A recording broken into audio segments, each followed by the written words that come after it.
This is almost embarrassing. I'm gonna make a corn and pea tart, only using ingredients I can find in my freezer and in my fridge.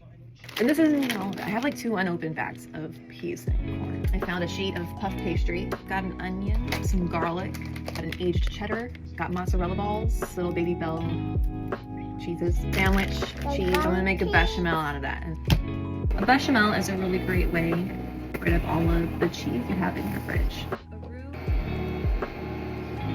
That makes it.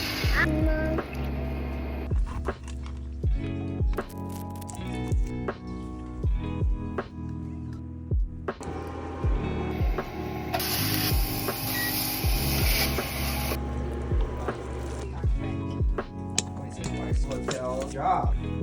Mask.